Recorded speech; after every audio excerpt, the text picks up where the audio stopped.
La réaction typique d'un parent face à un incident en ligne de leurs enfants, il y a plein de bienveillance. Il y a plein de bienveillance qui est liée à une détresse et une peur, et parfois une réaction, je ne vais pas dire inadéquate, mais une réaction qui va être en lien avec l'émotion du parent, mais pas le besoin de l'enfant. Le besoin de l'enfant victime ou même auteur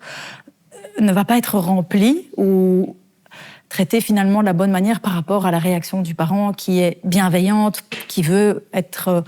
protégeante, le parent veut protéger,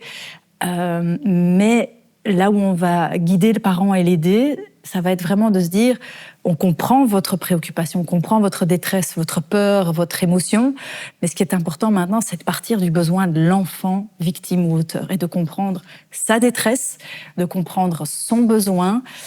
et de respecter son rythme à lui, et surtout de prendre conscience qu'il y a quelque chose de grave, très grave qui s'est passé pour lui,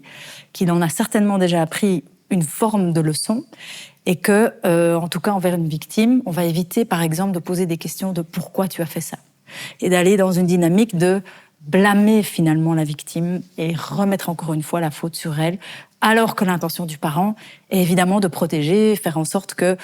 ça n'arrive plus à l'enfant. C'est prendre soin de l'enfant, partir du besoin de l'enfant, ne pas poser de questions de pourquoi, respecter son rythme, lui dire qu'on est là, lui rappeler qu'il n'a rien fait de mal,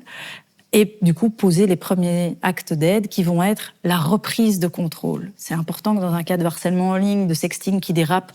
ou de sextorsion, l'enfant est victime d'une perte de contrôle totale de son image, de perte de confiance en lui, perte d'amis, c'est la perte de contrôle. Et donc c'est important d'aller avec lui vers une forme de reprise de contrôle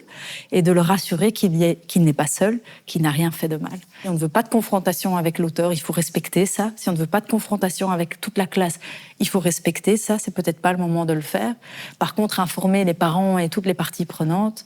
ça aussi c'est un conseil qu'on donne aux parents, d'ouvrir le dialogue avec toutes les parties prenantes concernées par l'incident en ligne.